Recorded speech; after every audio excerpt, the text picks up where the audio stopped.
네, 박정호입니다. 지금까지 새누리당 의총 현장을 함께 하셨습니다. 친박과 비박이 첨예하게 대립하는 그 현장을 생생하게 보셨고요. 지금 제 옆에는 송영길 더불어민주당 의원이 나와 있는데요. 잠시 말씀을 나눠보도록 하겠습니다. 의원님, 안녕하세요. 네, 안녕하십니까. 네, 아니 지금 탄핵보다 이 변기라는 그 두 글자가 더 인기가 많다, 타임라인에 더 많이 보인다 이런 얘기가 오고 있습니다. 그게 도대체 어떻게 된 건가요? 좀 설명 좀 해주시죠. 어젯밤에 무슨 인터넷 네. 방송에서 잠깐 한 이야기가 이렇게 퍼져나간 것 같은데, 네, 어떤 상황인가요? 그게 예, 제가 아시다시피 인천광역시장을 할 때 대통령께서 이제 연두에 각 시도를 방문해서 이제 시정 그 방침들을 이렇게 듣고 국정 방침을 공유하는 시간이 있습니다. 네, 근데 대통령께서 오시면 오전 동안에 이제 각 시정복을 듣고 점심을 시청 그 지하 식당에서 공무원들과 함께 식사하고 오후에는 민정 시찰 이제 하는 그런 프로그램이어서 점심을 거기서 식사하고 잠깐 쉴 이제 네. 그런 시간이 필요했는데 청와대 경호실에서 아마 시장실을 쓰고 싶다 대통령이 쉬셔야 되니까 뭐 당연히 뭐 그렇게 휴식 공간으로 시공간, 네. 시장실을 시장을 쫓아내고 그렇죠. 뭐. 아니 당연히 그야 뭐 네, 저를 해줘야 되는 건데 뭐 그러십시오 했는데 네, 이제 미리 청와대 경호실에 와서 이제 쭉 제 방을 점검하고 뭐 또 혹시 또 뭐가 안전사항들 당연히 보고. 그건 예, 예. 점검해야겠죠. 근데 그렇죠. 그런데 우리 시에 요구한 게 아마 뭐 몇 가지를 요구했다 그러는데 제가 기억나는 것은 네, 변기를 다 교체를 해버리고 거기다 이제 큰 거울 경대 네, 네. 거울을 제 방에다 이렇게 설치를 했더라고요. 거울을요? 뭐 아무튼 전신 거울. 전신 거울 크게. 한 제 키 정도 된 거울이죠. 그러니까 이렇게 접을 수 있는. 네, 아무래도 화장도 오시고 그래야 되니까 아마 그런 예, 것 같은데. 예. 뭐 여성으로서 당연히 뭐 올림머리도 만지고 이렇게 해야 되니까. 그건 모르겠습니다만 예, 제 거울이 조그마한 건 있었는데 그걸로는 부족했겠죠. 큰 걸로. 예, 네. 그래서 근데 저는 이제 너무 변기까지 교체한 건 좀 심하다 싶었죠. 변기가 좀 낡았습니까? 아니 뭐 정상적으로 갔어. 네? 시장실 변기가 좀 낡았던 거 아니에요? 아니 정상적으로 제가 정상적인. 쓰던 변기인데 네. 그거를 교체를 했다고요? 통째로? 아무래도 제가 쓰던 거라 좀 기분이 깨름지겠으면 그 뭘 덮개를 좀 예. 덮개를 하고 뭐 깨끗이 소독하면 될 텐데. 그래서 혹시 나는 끝나고 나서 또 뜯어갈까 싶었는데 안 뜯어가고 놔뒀어요. 그래서 새 변기가 생긴 거네요? 그래서 저로서 이제 고맙게 썼는데 아니 근데 그게 아니. 어느 예산으로 한 겁니까? 어디 예산으로 한 겁니까? 그건 확인해봐야 되겠어요. 우리의 혈세가 들어간 거겠죠? 우리 시 예산은 아닐 겁니다. 아마 그러니까요. 청와대 경호실 예산으로 했을 겁니다. 그 기존의 변기 그러니까 시장님께서 쓰시던 변기와 박근혜 대통령이 새로 설치한 변기에 어떤 차이점이 있습니까? 그냥 새것 차이죠 뭐. 큰 차이. 더 좋은 건가요? 모르겠습니다. 비대나 이런 것도 설치가 돼 있고. 아니 근데 중요한 것은 원래 비대는 있었고. 아니 근데 중요한 것은 그 일종의 이제 결벽 정 같은 그런 것이 있는 것인지 근데 이게 과연 이게 좀 과도한 행정의 그렇습니다. 낭비 아니냐? 그러면 예산의 낭비죠 사실. 그렇게까지 네. 할 필요가 있을까 싶어요. 아니, 그리고 또 예. 이제 아무래도 힘드셔서 그런지 몰라도 제가 대통령 입장이라면 그 귀한 시간에 오셨는데 네. 점심하고 나서 시장이랑 좀 얘기도 하고 차담, 네. 차라도 한 잔 마시면서 네. 여러 가지 애로사항이나 현안도 듣고 그런 걸 했으면 좋겠는데 혼자 네. 그냥 딱 들어가셔가지고 예. 그냥 아무도 그러면 혼자? 대화도 안 하셨습니까? 아니, 시장실에 있으면 같이 대화도 하고 차도 마시고 이럴 것 같은데. 나는 들어갈 수가 없었죠 시장실에. 아 예. 또 이제 대통령이 전용으로 쓰는 거니까. 그러니까 일종의 인천 시장실을 휴게 공간으로 네. 쓰는데 이를테면 이동식, 대통령 편의에 이동식 필요한 관저처럼 썼네요. 예, 필요한 이제 집무실처럼. 변기도 바꾸고 화장을 위한 큰 큰 거울. 거울도 네. 갖다 놓고 뭐 이런 식으로 바꿨다는 건데요. 그 중요한 포인트는 예산 낭비까지 하면서도 이렇게 했다. 그러니까 어느 곳을 가든 사적 공간으로 좀 활용했던 거 아니냐 이런 비판이 가능할 것 같습니다. 아무래도 이제 여성이시다 보니까 이제 그런 좀 공간이 필요할 거라고 저는 생각이 드는데. 여성이라고 해서 다 필요한 거 글쎄요. 아니에요? 예. 근데 저는 이제 아쉬운 것은 그 소중한 시간에 대통령 보기가 쉽지 않잖아요. 그렇죠. 예, 예. 그러면 좀 저로서는 민심을, 오고 싶은 예. 이야기도 많고 사실 예. 제가 푸틴 대통령을 만나고 와서 푸틴 대통령이 박근혜 대통령한테 전달을 해달라는 게 있었거든요. 아 메시지가 예, 예, 왜냐하면 푸틴 대통령이 제가 크렘린에 가서 만났더니 네네.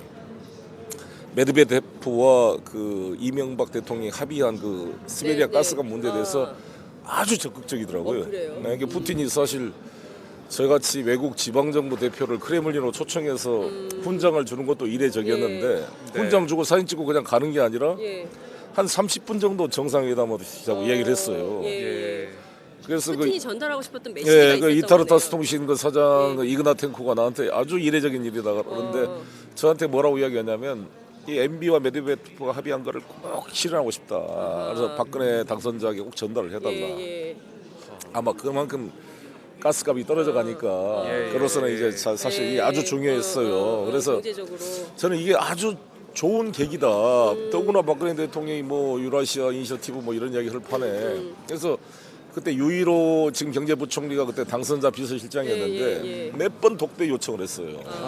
전달하고 싶다. 예. 안 잡아주는 거야 유일호 이 양반이. 이거 이상한 사람들이 아무튼 여야를 넘어서 내가 정치적인 문제도 아니고 예.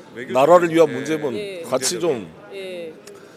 마음을 열고 대화를 해야지. 결국 못 만났어요. 못 만나가지고 드디어 그날 만나게 된 거죠. 그랬는데 화장실 변기를 변기만 예, 근데 이제 식사할 때 제 옆에서 같이 식사를 했으니까 네. 이제 점심 식사하면서 제가 그 이야기를 잠깐 전했습니다. 네. 푸틴이 또 마침 오기로 돼 있었어요. 예. 다음에 2013년이죠. 그렇죠. 제 만난 다음에 바로 푸틴이 오기로 돼 있어서 오면 이거를 잘 활용을 해서 하면 대통령께서 하는 부상 드레스덴 뭐 네. 부상이나 뭐 한반도 신뢰 프로세스나 유라시아 이니셔티브 네. 다 이게 연결되는 러시아 거죠. 협력이 네. 필요한 거니까 제대로 들었는지 어쩌는지 뭐 좀 더 그 이야기를 하고 싶었는데 아무튼 이제 식사 오시고 네. 방으로 들어가고 저는 뭐 밖에 있어야 되고 어디 계셨어요? 그게 정말 이게 답답한 시장실에 상황인 건데, 보니까. 그러니까 중요한 것은 국가 경제에 그리고 네. 국가 정치에 굉장히 필요한 요소들이 있는데 이른바 여당 야당 이런 진영 논리에 빠져가지고 만남조차 이루어지지 않았다. 그래서 푸틴이 청와대에 왔을 때 네. 오찬 예. 회동에 이제 초청을 했는데 저는 청와대에서는 초청 인사에 저는 빠졌고 야당이라서. 러시아 쪽에서 초청 인사로 들어와서 들어갔어요. 제가 푸틴을 만난 적이 있으니까 러시아 대사관 쪽에서 나를 초청 인사로 넣었죠. 그래서 그게 이제 말이 됩니까? 그래서 청와대 러시아에서 어떻게 예, 생각하겠어요? 그래서 청와대 오찬 회동에 그러니까요. 갔더니 예. 푸틴 표정이 별로 좋지가 않더라고요. 박근혜 대통령 뭐 명태 이런 거나 합의하고 전혀 그거를 얘기를 이유를 합의를 못하는 거예요. 그래서 제가 푸틴을 초청해서 인천에 푸틴이 왔거든요. 네네. 아마 우리나라 역사상 네. 러시아 대통령이 인천 온 건 처음인데 예. 와서 거기 마리아 감대 거기 추모식에 헌화하고 이제 가셨는데 네. 못내 아쉬워하는 그 러시아 입장에서는 그러니까 지금 이게